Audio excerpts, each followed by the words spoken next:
Thank you so much, General. Our next speaker, we're really proud to have here today, Colonel Brian Davis. Colonel Davis is a native of Windsor.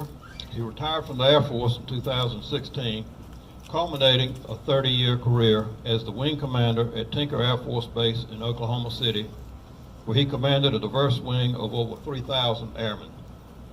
He has flown 6,000 plus command hours in numerous military aircraft, T-37, T-38, B-52, B-1, K-135, and C-17.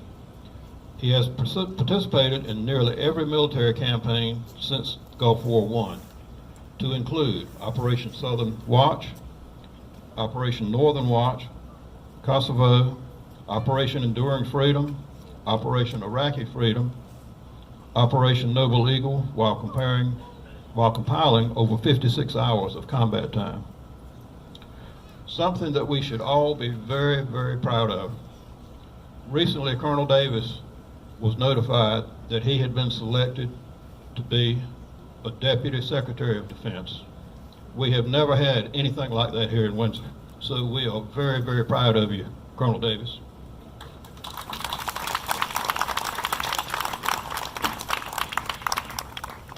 Well, thank you so much, Mayor Hoggard. Can y'all hear me pretty well?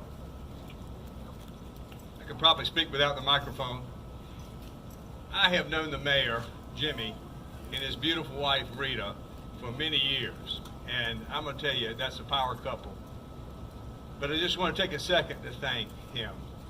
Thank him for his proud and his powerful leadership for our town and our community, because it'll have an impact that's long-lasting in our lives and our community for quite some time. So thank you, Jimmy.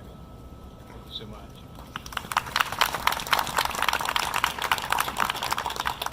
I'm a little bit taller than the microphone. I can do this. But thank you for being here today. Thank you. I have long learned as a commander, and General Jeanette, Commander Rasco can tell you that I'm getting ready to get into the most dangerous part of the speech, and that is this. It's the thank you part. Because see, this is what happens. Somebody who is key in making this event a reality, I'm going to forget who they are. And I know this from personal experience because I've done it twice. I did it the first time when I became the commander at Seymour Johnson, change of command, great ceremony, in the hangar, planes everywhere, folks everywhere, friends and family flew in from all locations all over the world. Come to this thing. And I thank everybody, and I give this speech, and you know what happens? I forget my sister JoJo, who's in the audience today, who is retiring from the Berkeley County School Board, and thank you for your service, Joe.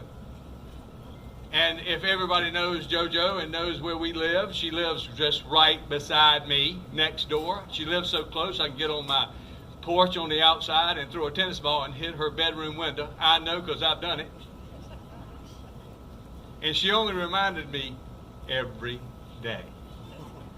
And then I got promoted 2 years later, and I got moved to Andrews Air Force Base in Maryland, and in front of 1,500 airmen, I did my assumption of command. And I forgot to mention my mother-in-law. Don't ever do that.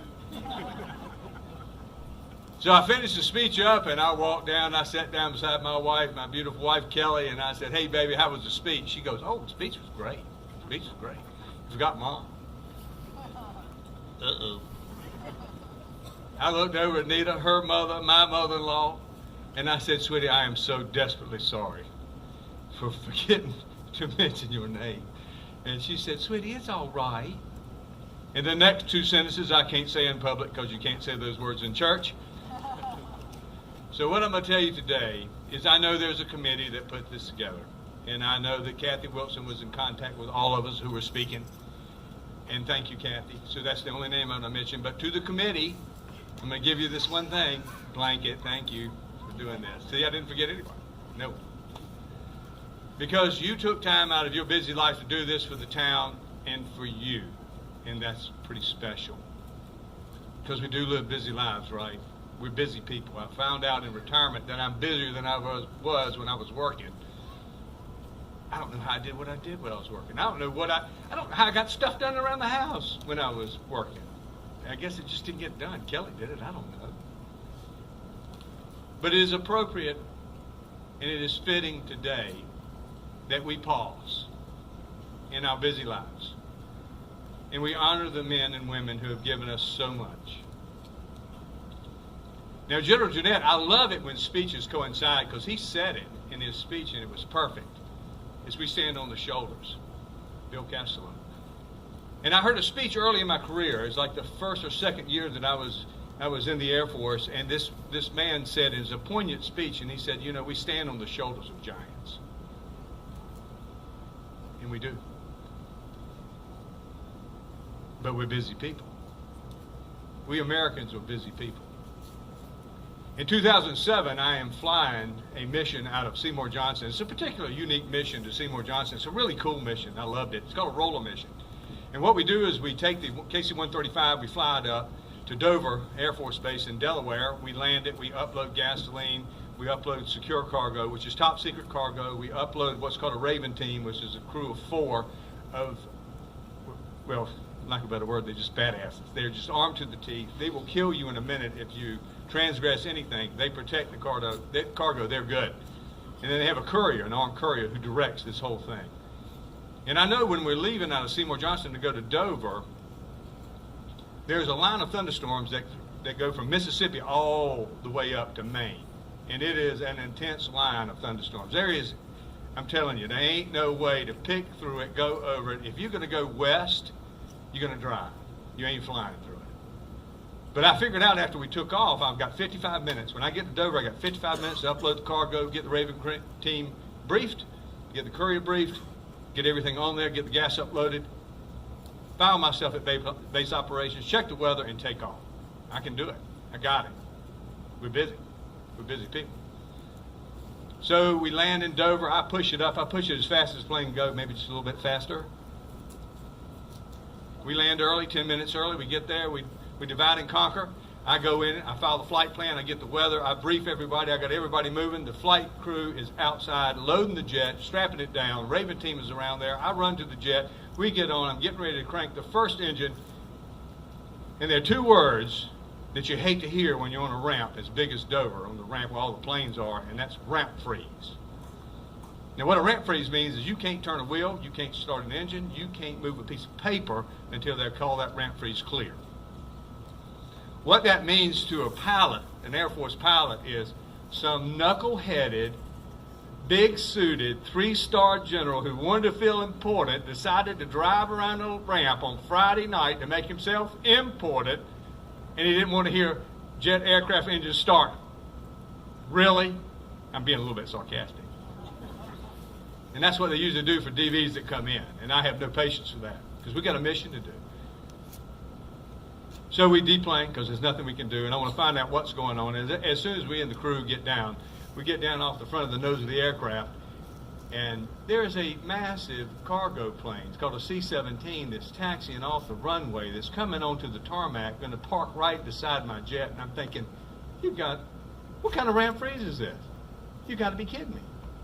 So he parks beside us. I'm looking at him. I'm fuming. I am livid because we only have minutes to go here before that whole massive line of thunderstorms comes. And so what we do is we take off from Dover and go to Mildenhall, England. That's where we're carrying the cargo. After that thunderstorm line hits, we're not going. As I'm standing there and the plane parks, and they shut down the engines, there are 4 hearses. It's actually 5. They park behind the aircraft, and that large ramp on the C-17 folds down. And taps begins to play on this giant voice. And as we all stand and we salute, the honor guard takes off of that massive aircraft 5 flag-draped coffins.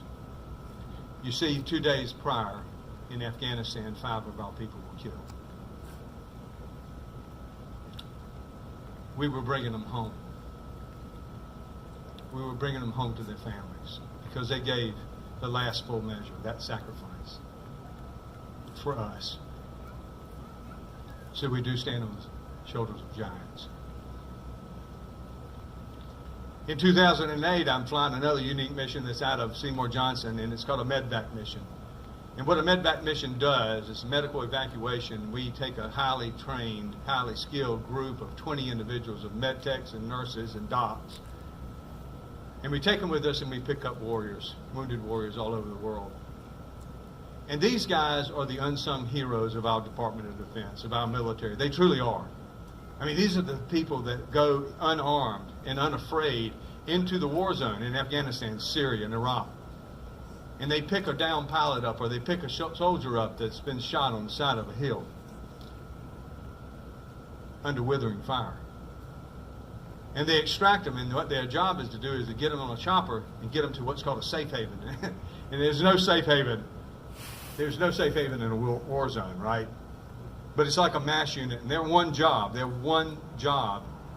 is to get those folks to survive, to make them live. And when they get them stable enough, we'll send a plane in and we'll pick them up and we'll take them to two places in Europe. We'll take them in Germany. It's in Ramstein or Lundstein. There they have these great facilities, these wonderful facilities, these docs and these surgeons, and they put them back together, piece by piece. And then when they're stable enough to fly them back to the CONUS, to the United States, they'll fly them to Walter Reed. Where our mission becomes so important and where it's unique to us is that we pick them up. We go from Seymour Johnson to Andrews Air Force Base, where they transport our wounded heroes from Walter Reed, and then we pick them up and we put them on pallets called PSPs, and we deliver them to what is called the HOR, the Home of Record, the closest base to where their family can pick them up. And I'm going to tell you, it's the most prideful mission and it's the most humbling mission I've ever flown. And to watch these warriors come on your plane, and you put them, they stack them by 3, and they have a crew of 20 that take care of them because they can't take care more than that. So this one day, this one flight, we drop off a couple of PJs, some amazing guys, pararescue guys. We drop them off at Scott Air Force Base. We go to McCord Air Force Base and we drop off a security forces man who was wounded terribly outside the wire protecting a base.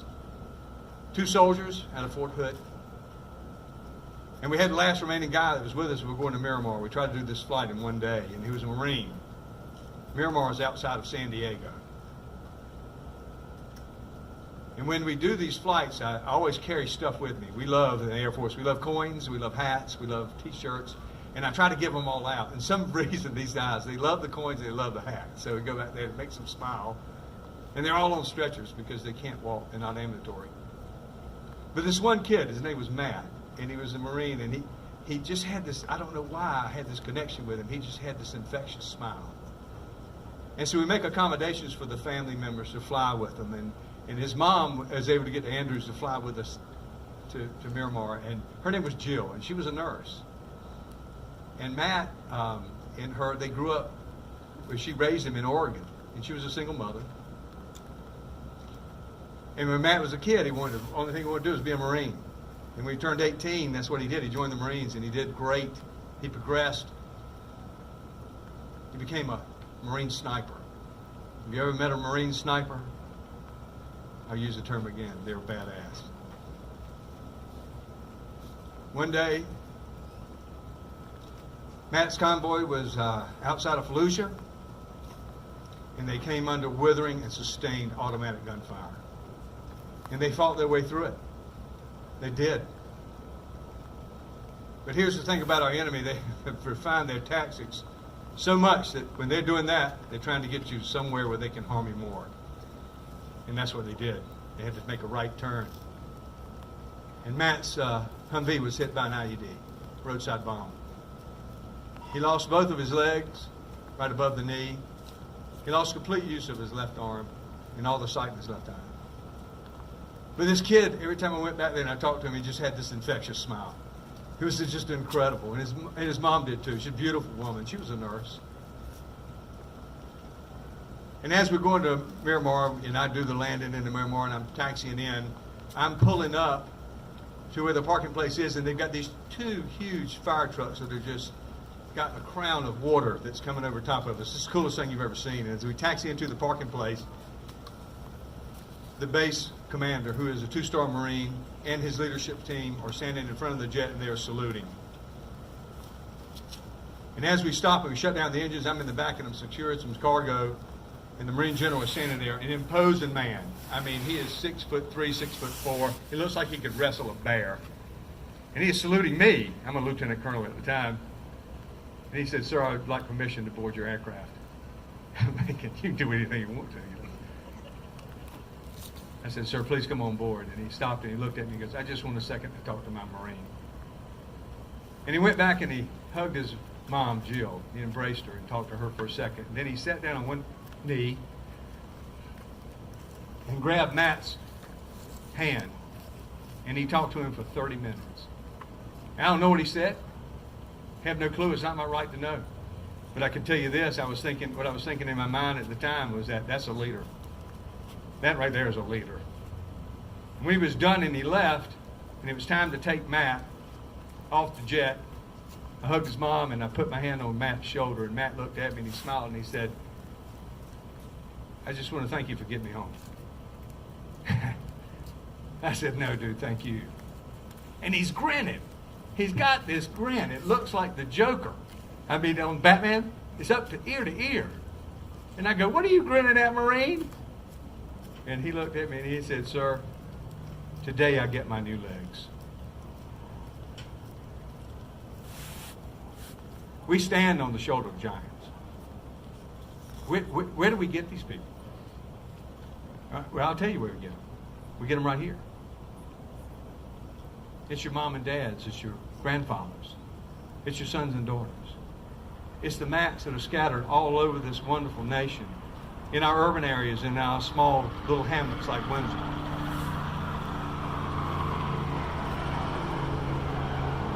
You gotta love that sound. That kind of stuff. So I'm gonna tell you something you already know.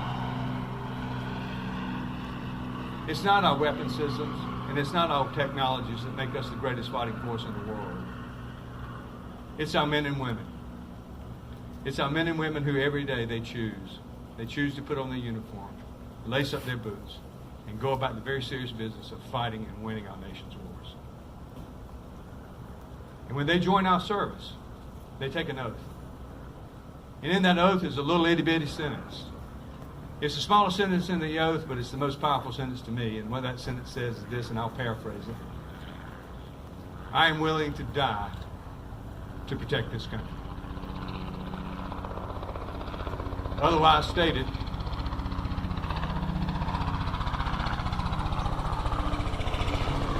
somebody shoot that guy down.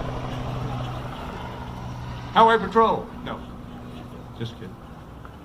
But otherwise stated, what you're saying when you take that oath is, I'm willing to make the ultimate sacrifice, take the last full measure to protect you and you, me, all of us. And if they're willing to give that kind of sacrifice and that kind of commitment, shouldn't we take a pause out of our very busy schedule, our very busy lives, and honor them? And that's what you've done today. So God bless you. Thank you.